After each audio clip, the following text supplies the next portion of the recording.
이순신을 다룬 드라마와 영화가 그동안에도 충분히 많았음에도 또다시 새롭게 나온다는 것은 그만큼 그가 우리의 정서에 계승되고 있다라는 말일 것입니다. 이순신 장군의 유명한 말이 있죠. 살고자 하면 죽을 것이요, 죽고자 하면 살 것이다. 군대에 가서도 이 말을 많이 들었던 것 같습니다.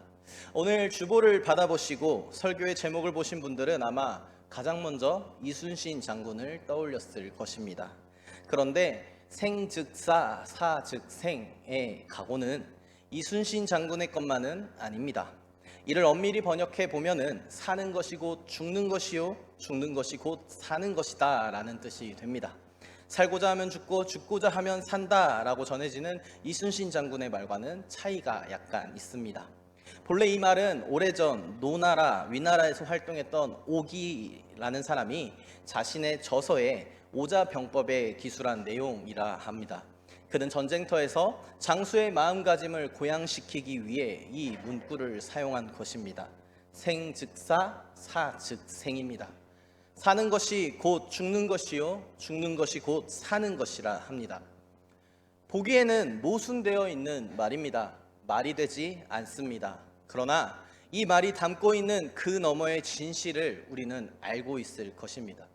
그래서 우리는 이 역설적인 말을 여전히 기억하고 여전히 전하고 있는 것일 겁니다. 오늘 본문에서도 그러합니다. 십자가의 죽음 앞에서 이 세상에 대한 결정적인 심판 앞에서 주님은 생즉사, 사즉생이라는 역설을 우리에게 이야기하십니다. 한 알의 밀이 땅에 떨어져 죽지 아니하면 한 알 그대로 있고 죽으면 많은 열매를 맺느니라. 자기의 생명을 사랑하는 자는 잃어버릴 것이요 이 세상에서 자기의 생명을 미워하는 자는 영생하도록 보전하리라.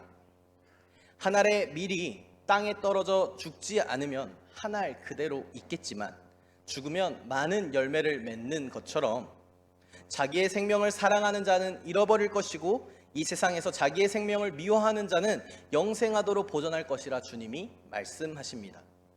요한은 우리에게 이야기합니다. 이렇게 말씀하심은 자기가 어떠한 죽음으로 죽을 것을 보이심이러라. 오늘 본문의 마지막 절이죠. 요한은 오늘 본문의 대화를 정리하며 이렇게 마무리하고 있습니다. 이렇게 말씀하심은 주님이 이렇게 말씀하신 이유는 자기가 어떠한 죽음으로 죽을 것을 보이심이러라. 여러분, 사순절도 거의 끝에 다다르고 있습니다. 오늘 우리는 십자가가 가진 역설을 나눕니다. 이를 통해 사순절 여정 가운데 우리는 하나님 안에서 생명을 찾기 위해 생명을 이루신 주님을 만나고 주님과 함께하기 위해 나의 생명도 생명을 찾기 위해 내어놓을 수 있기를 소망합니다. 오늘 본문의 배경은 유월절입니다. 12장 1절을 보면요, 유월절에 가까워지자 전통을 따라 명절을 지키기 위해 주님과 제자들은 예루살렘을 향해 가십니다. 예루살렘의 분위기가 어떠했을까요, 여러분? 명절이라고만 해도 굉장히 분주할 텐데 복잡한 도시가 한 인물로 인해 더 소란스러워집니다. 저 멀리 갈릴리에서부터 무리를 이끌고 기적을 행하던 예수라는 자가 예루살렘을 향해 오고 있습니다. 예루살렘의 근처에서 죽은 자 나사로도 살렸습니다. 그리고 오늘 본문의 직전에는요, 예루살렘 성에 들어온 이야기를 요한은 전하고 있습니다. 지난 수요일에 나누었던 말씀대로 니고데모가 예수를 알아본 대로 그는 하나님이 함께하는 자였습니다. 로마 제국과 유대인들의 지도자는 어땠을까요? 초긴장 상태였습니다. 예수라는 자가 이끄는 무리가 상당했습니다. 만약 그들이 예루살렘 성 안에서 소요라도 일으킨다면 큰 문제가 될 만한 상황이었습니다. 로마 제국은 평소보다 많은 군대를 예루살렘에 주둔시켰을 것입니다. 그 긴장감 넘치는 상황에서 주님이 드디어 예루살렘 성 안으로 들어서십니다. 요한은 주님께서 예루살렘에 입성하는 광경을 이렇게 묘사합니다.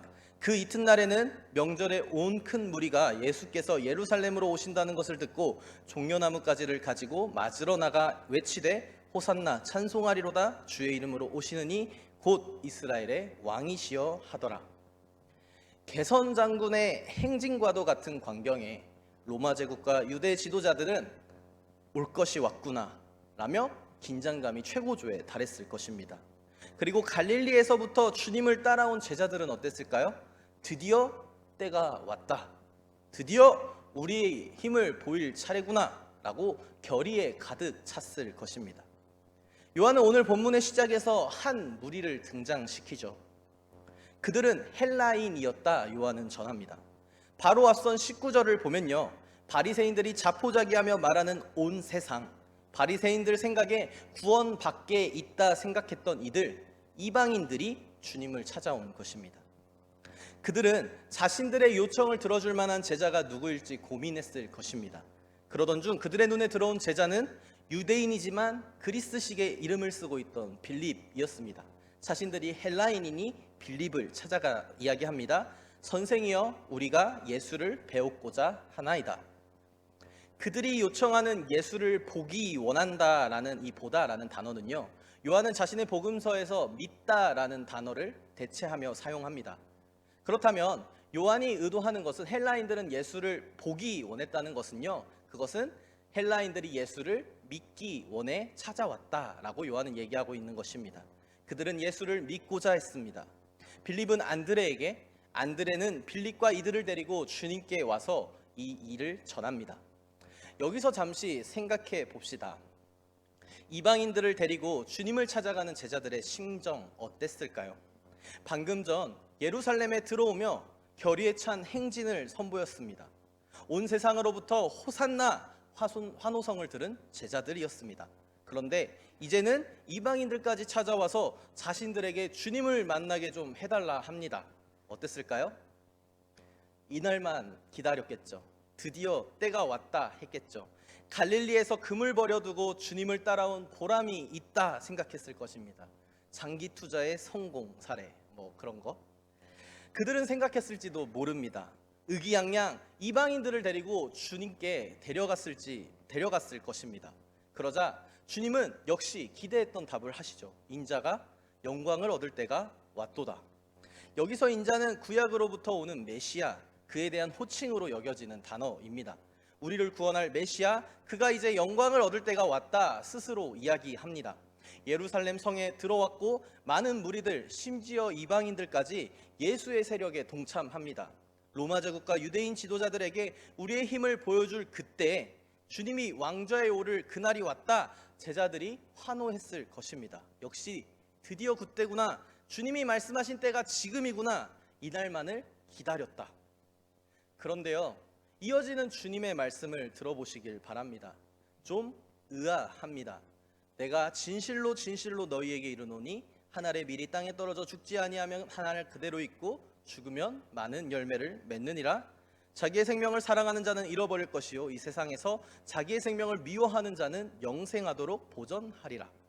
방금 분명 주님께서 영광을 얻을 때라 하지 않으셨나요? 주님 영광 받으셔야지요. 그런데 죽음이라니요? 세상 사람들이 다 나와서 주님을 믿겠다라고 따르는데 죽는다니요? 생각했을 것입니다. 주님은요, 온 백성의 환희의 순간을, 그 때를 죽음에 대한 초대의 순간으로 바꾸십니다. 주님의 말씀을 이해하기 위해서는요, 이 복음서 저자의 특징을 살필 필요가 있겠습니다. 요한에게는 항상 의미의 층위가 있습니다.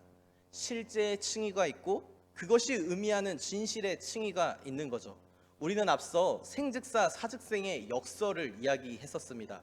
사는 게 어떻게 죽는 게 되고 죽는 게 어떻게 사는 게 되겠느냐 질문하는 것은 실제의 층위에서만 머무는 것이죠. 그런 질문은 어리석은 자의 질문일 것입니다. 역설은 모순 뒤에 감추어진 진실의 층위가 있습니다. 죽을 듯 싸우면 산다, 승리한다라는 진리를 보아야 하듯 요한은 자신의 표현에서 그 두 층위를 이야기하고 있는 것입니다. 요한은 3장에서 니고데모가 질문만 하고 사라졌듯이요, 헬라인들 또한 질문 이후에 다시 등장시키지 않습니다. 실제의 층위는 그렇습니다. 그런데 의미의 층위에서 이를 살핀다면 요한을 찾아온 헬라인들은요, 이방 세계를 대표합니다. 그들은 주님을 만나려고 아우성치는 나머지 세상을 대표하고 있습니다. 역사 속에 예수님은 지리와 시간의 제약을 받으셨죠. 그는 이스라엘이라는 작은 땅과 한 무리의 사람들에게 갇혀 있었습니다. 그리고 그곳에서 죽으셨습니다. 그런데 요한이 복음서를 쓸 때에 이르러서는 그리스도 운동이 이방 세계까지 영향을 미쳤고 그 이방 땅에서도 주를 믿고 싶어하는 이들이 생겨날 때였습니다. 한 알에 미리 땅에 떨어져 죽었더니 많은 열매를 맺었더라라는 것을 요한과 요한의 공동체는 보았을 때입니다. 요한은 이 사실을 자신의 공동체에게 말씀을 통해 전달하고 있는 것입니다. 참으로 인자가 영광을 받을 때가 도래한 것입니다. 그가 오신 이유는 바로 이것이었습니다. 그래서 지금껏 아직 자신의 때가 이르지 않았다라고 반복해서 말씀하시던 주님이 이방 세계가 주님을 향해 찾아오자 지금이 이때다, 내가 영광을 받을 때다라고 말씀하신 이유입니다. 요한은 주님의 말씀을 이어서 전합니다. 사람이 나를 섬기려면 나를 따르라. 나 있는 곳에 나를 섬기는 자도 거기 있으리니 사람이 나를 섬기면 내 아버지께서 그를 귀히 여기시리라. 사랑하는 수원교회 성도님들, 여러분들, 우리는 지금 어디에 있습니까? 때가 왔다라는 주님의 그 말씀을 듣는 나의 위치 어디에 있습니까? 우리가 선 곳이 주님이 계신 곳이길 소망합니다. 주님은 이스라엘만을 위해 죽지 않으셨습니다. 선택된 사람들만을 위해서 죽지 않으셨습니다. 모든 사람, 바리새인들이 이방인이라 멸시하던 이방 세계를 위해서도 죽으셨습니다. 그 이방 세계가 주님께 찾아오자 주님은 이때를 말씀하신 것입니다. 만약 우리가 주님의 사랑을 우리 안에 가두기를 원한다면, 우리 안에만 두기를 원한다면 요한이 하는 말을 들어보시기를 바랍니다. 너희 하는 일이 쓸데없다. 보라, 온 세상이 그를 따르는도다. 우리라고 함께 엮이고 싶지 않은 이들이 주님을 찾고 있습니다. 주님은 지금을 이때라고 하십니다. 예수께서 대답하여 이르시되 인자가 영광을 얻을 때가 왔도다. 여러분, 죽음으로의 이 초대는 우리만 해당하는 것이 아닙니다. 우리보다 먼저 주님께서 받으신 초대였습니다. 과연 주님이라고 겸허히 받아들일 수 있었을까요? 기독교 신앙이 고백하는 참 하나님이요 참 인간이셨던 그분이 두려워했다라는 것을 요한은 전하고 있습니다. 지금 내 마음이 괴로우니 무슨 말을 하리요? 아버지여 나를 구원하여 이 때를 면하게 하여 주옵소서. 요한의 복음서에서 겟세마네에서 주님이 들으셨던 기도의 목소리가 들리는 것 같습니다. 마침 오늘 오전 예배에 우리 담임 목사님께서 겟세마네의 기도의 본문을 나누셨더라고요. 제가 말씀을 준비하고 단위에 섰는데 말씀을 듣는데 오늘 오전에 겟세마네 기도를 해주셔서 오늘 본문과 이어지는 것이 참으로 신기했습니다. 여러분, 주님께서도 두려워하는 모습을 보이셨습니다. 십자가 앞에서 주님도 두려우셨습니다. 주님 역시 죽음 앞에 두려워하였음을 우리는 알고 있습니다. 인간에게 있어서 죽음은 두려운 것입니다. 생명을 위해 죽으라는 사즉생을 말씀하신 주님조차 곧장 두려움에 잠겼으니 말입니다. 그런데 주님은 두려움보다 지금이 이때임을 더 아셨습니다. 그러나 내가 이를 위하여 이때에 왔나이다. 아버지여, 아버지의 이름을 영광스럽게 하옵소서. 두려웠지만, 너무나 두려웠지만, 그렇지만 더 이상 미룰 수 없는 때였습니다. 그때를 알았던 주님께서는 십자가의 죽음을 받아들이십니다. 그러자 하늘에서 소리가 납니다. 내가 이미 영광스럽게 하였고 또다시 영광스럽게 하리라. 이 말은요, 내 사랑하는 아들이라 라고 하시는 주님의 그 음성이 생각나게 합니다. 주님이 세례를 받으셨을 때 그 음성은 주님에게만 들렸던 일이었습니다. 그리고 산 위에서 우리 주님이 변모하셨을 때에 그곳에 있던 제자들에게도 들렸던 음성입니다. 이제 사랑하는 내 아들이다 라는 그 음성이요, 그 자리에 있는 모든 무리에게 들리는 사실이 됩니다. 그런데 그 음성에 대한 반응들 제각각입니다. 어떤 이는 천둥이 울었다고도 하고요, 또 어떤 이들은 천사가 그에게 말한 것이라 라고 합니다. 도대체 무슨 일이지? 알 수 없는 무리들의 생각이 이러저러한 표현들로 나타내진 것입니다. 그런데 요한이 전하는 것은요, 이것은 분명 하나님 아버지의 음성이었습니다. 주님은 진리를 보지만 여전히 보이는 것만 믿고 있습니다. 그 일의 본질을 보지 못하고 있습니다. 진리의 층위가 있지만, 의미의 층위가 있지만 그냥 현실에서 보이는 것만 쫓고 있는 무리들의 모습입니다. 주님께서는 말의 의미를 놓친 그 무리들에게, 당황해하는 무리들에게 다시 한번 강조해 주시죠. 이 소리가 난 것은 나를 위한 것이 아니요 너희를 위한 것이니라. 이제 그 음성을 들은 무리들은 주님을 따르는 것이 마땅합니다. 주님이 있는 곳에 그를 섬기는 자가 있어야 합니다. 물론 두렵습니다. 두려움이 있는 것은 사실입니다. 그러나 이는 아버지께로 오는 약속입니다. 지금이 이때이니 지체할 수 없습니다. 사랑하는 수원교회 성도님들, 이 소리가 난 것은 또 우리를 위한 것임을 기억하시기를 바랍니다. 하나님의 길을 따름에 있어서, 십자가의 길을 오름에 있어서 두려워하는 우리에게 주님은 진실, 그 너머에 있는 진실을 보기를 원하고 계심을 우리는 기억해야 할 것입니다. 살기 위해 우리는 죽는 것입니다.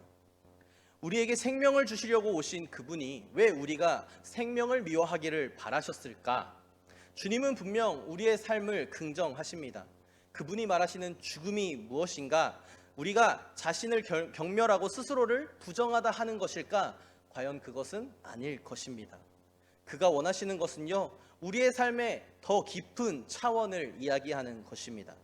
많은 무리들에 둘러싸여 혁명을 일으킬 때라는 제자들의 눈에 보이는 것만, 손에 잡히는 것만 의지할 것이 아니라 죽음으로 열매를 맺은 주님을 따라 더 큰 생명에 참여해야 한다, 제자들에게 이야기하고 있는 것입니다.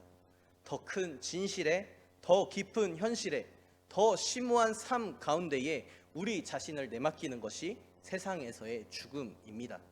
눈에 보이는 것만, 우리가 의지할 만한 것만, 세상이 말하는, 세상이 보증하는 것을 따르지 않고 우리 주님이 보증하는 것, 우리 주님이 약속하신 것을 따라 우리의 삶을 내맡기는 것이 바로 세상에서의 죽음이고 주님 안에서의 새로운 삶입니다.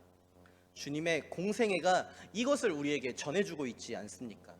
하나님은 그 아들을 통해서, 그분의 권능과 사역을 통해서 더 깊은 삶, 하나님의 삶에 참여하는 것이 무엇인지를 우리에게 몸소 보여주셨습니다. 이제 하나님은 자신의 이름을 영광스럽게 하실 것입니다. 요한이 주님의 말씀을 전합니다. 이제 이 세상에 대한 심판이 이르렀으니 이 세상의 임금이 쫓겨나리라. 내가 땅에서 들리면 모든 사람을 내게로 이끌겠노라. 주님은 생즉사 사즉생의 각오로 세상과 싸우십니다.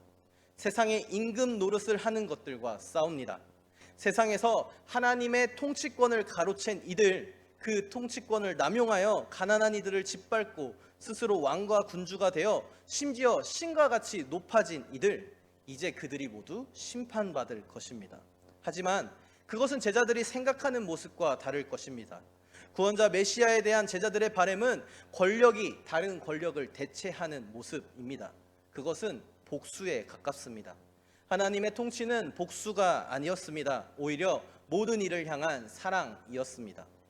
하나님의 통치권을 뺏은 자들에게서 하나님에게 그 통치권을 되돌리고 하나님의 나라가 세워지는 것, 이를 위해 주님은 죽으셔야 했습니다. 칼은 하나님을 영광스럽게 하지 못합니다. 자기를 희생하는 사랑만이 그렇게 할 수 있는 것입니다.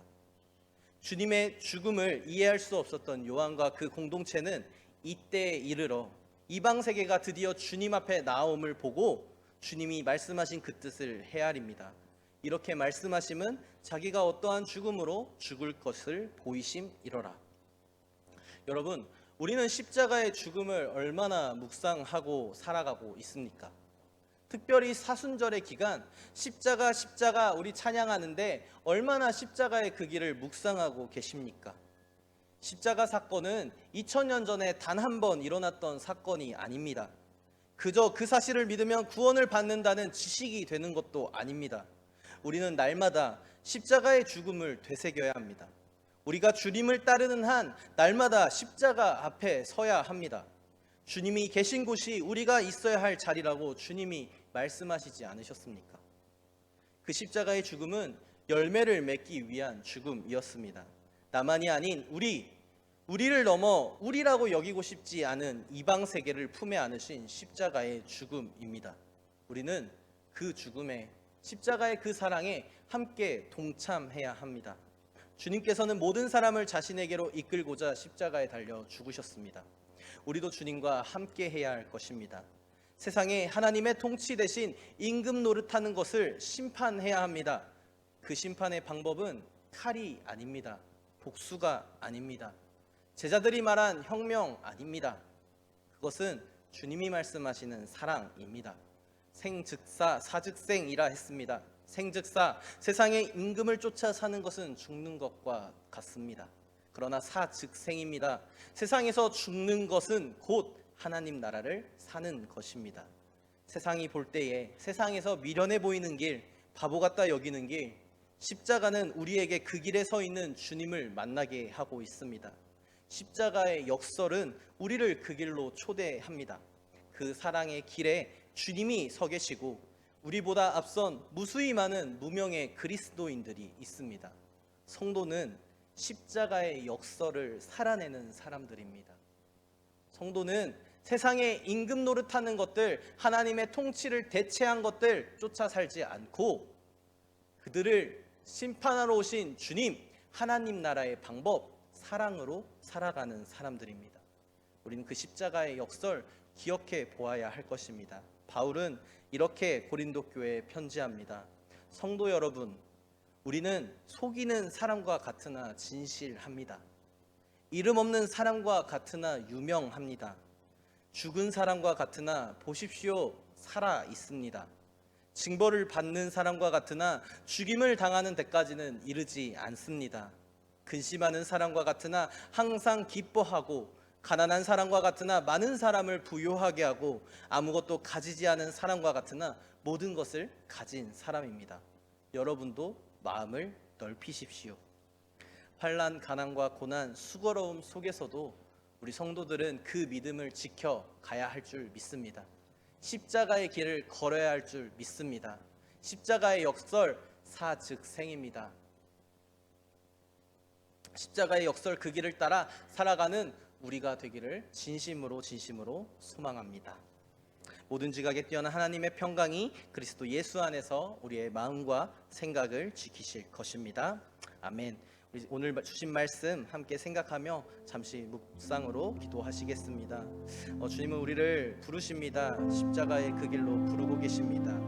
나를 따르려는 자는 내가 있는 곳에 있어야 한다 말씀하십니다. 지금 나는 어디에 있습니까? 나는 그 십자가 앞에 서 있습니까? 주님 오라 하신 그곳에 내가 있습니까? 아니면 세상의 왕노릇하는 하나님의 통치를 대체한 것들을 쫓아 살아가고 있습니까?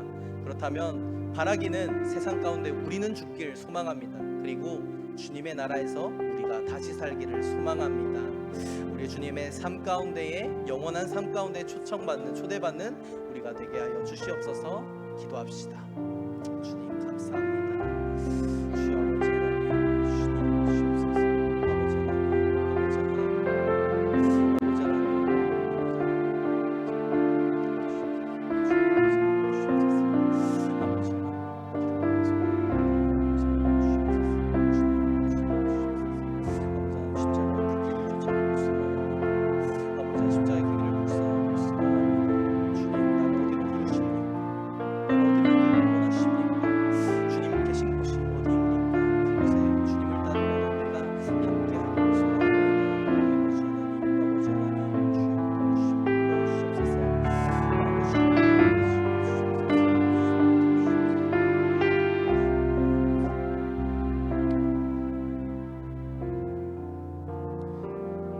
십자가에서 아들의 죽음을 바라보신 하나님, 하나님의 사랑이 십자가에서 이루어졌습니다. 하나님은 모든 사람을 살리기 위해 자신의 아들은 죽음에 내어 주셨습니다. 자신이 사랑하는 것을 위해 자신의 사랑을 내놓으신 주님을 기억하길 소망합니다. 십자가에서 죽으신 하나님, 아버지의 뜻을 따라 두려움 속에도 그 길을 걸어가셨습니다. 아버지의 뜻을 이루기 위해 자신을 죽음에 내어 주셨습니다. 아버지의 뜻이라면 그 뜻을 위해 자신의 뜻을 굽히신 주님을 기억하길 소망합니다. 십자가에서 아버지와 아들을 하나 되게 하신 하나님, 아버지의 슬픔과 아들의 고통이 십자가에서 하나가 되게 하셨습니다. 하나님은 모든 사람으로 십자가의 그 사랑을 알게 하십니다. 한 알의 밀알이 죽음으로 많은 열매를 맺듯 주님을 따라 우리의 생명을 세상에서 죽이고 다시 그 나라 가운데에 살게 함으로 이 세상 가운데 하나님의 통치를 선포하길 소망합니다. 죽는 것이 곧 사는 것이라는 십자가의 역설을 우리로 알게 하시고 우리로 살게 하시고 우리로 이루어 주시옵소서. 십자가의 죽음으로 모든 이들에게 생명을 주신 예수 그리스도의 이름으로 기도드립니다.